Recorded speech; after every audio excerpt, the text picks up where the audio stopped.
Remember the Titans ni filamu ya mwaka 2000 inasimulia hadithi ya kweli ya kimichezo.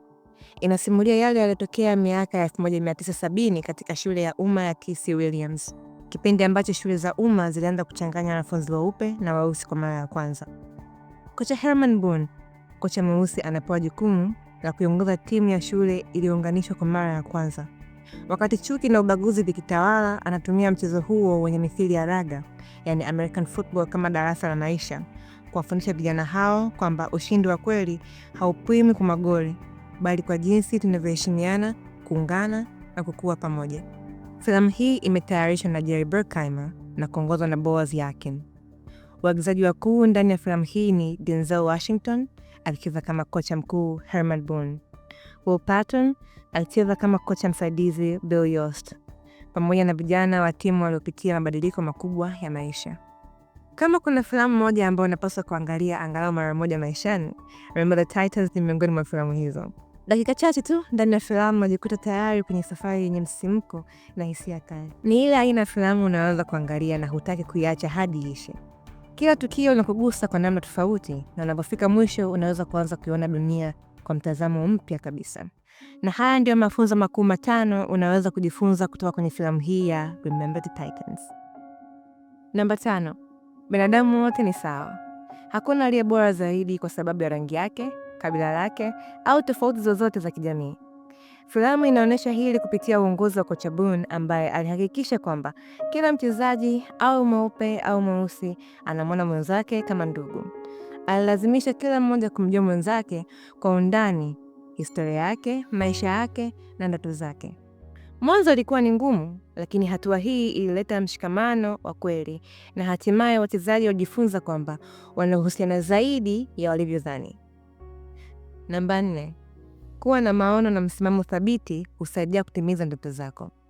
Kocha Boone hakusubiri hali ibadilike yenyewe. Alionyesha mfano wa uongozi wa kweli kwa kuwa na maono makubwa na kuyasimamia kwa uthabiti. Alitaka kuona timu yake ikiwa kitu kimoja, na licha ya upinzani aliokutana nao hakurudi nyuma. Maono yake hayakusaidia tu timu, bali pia jamii nzima iliyogawanyika. Hii inatufundisha kuwa wakati mwingine unahitaji kusimamia unachoamini hata kama wengine hawajaelewa bado. Namba 3. Simama kidete kwa ajili ya haki hata kama unakuwa peke yako. Kocha Yost ni mfano wa mtu aliyesimamia ukweli bila kujali matokeo. Alipoona mfumo ulitaka kumdhulumu kocha Boone kwa misingi ya rangi, hakusita kuingilia kati ili kuhakikisha haki inatendeka. Hata ilipomgharimu tuzo ya heshima, bado alichagua kufanya kitu sahihi.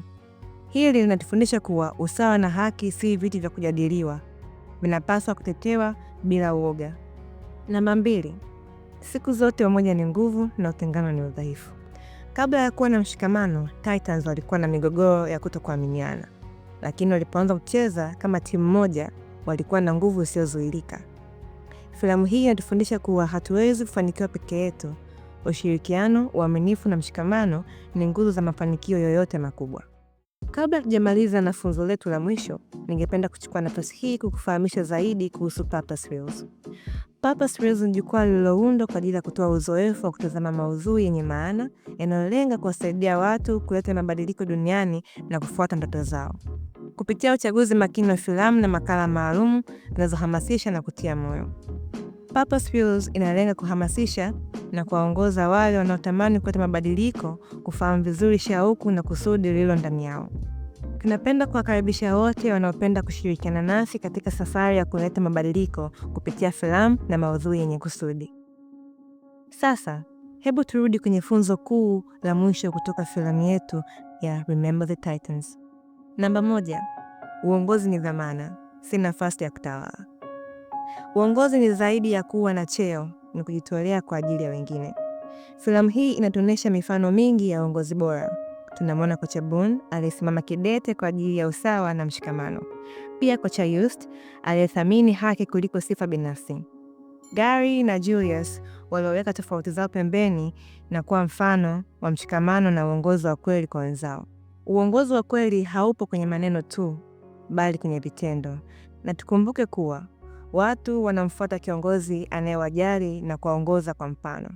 Na huu ndio ujumbe mkubwa wa Remember the Titans: ushirikiano, uthabiti na uongozi bora unaweza kubadilisha maisha. Baada ya kusikiliza mafunzo haya kutoka kwenye filamu hii, ni funzo gani limekugusa zaidi? Hebu tujadili kwenye sehemu ya maoni. Na kama kuna filamu nyingine ungependa tuitupie jicho hapa Purposefuls, tuambie kwenye maoni pia. Hii ni sehemu ya kwanza tu ya safari yetu ya kuchambua filamu zenye maana kubwa. Kuna mengi zaidi yanakuja.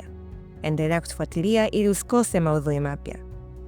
Mpaka wakati mwingine, naitwa Niza Edesi.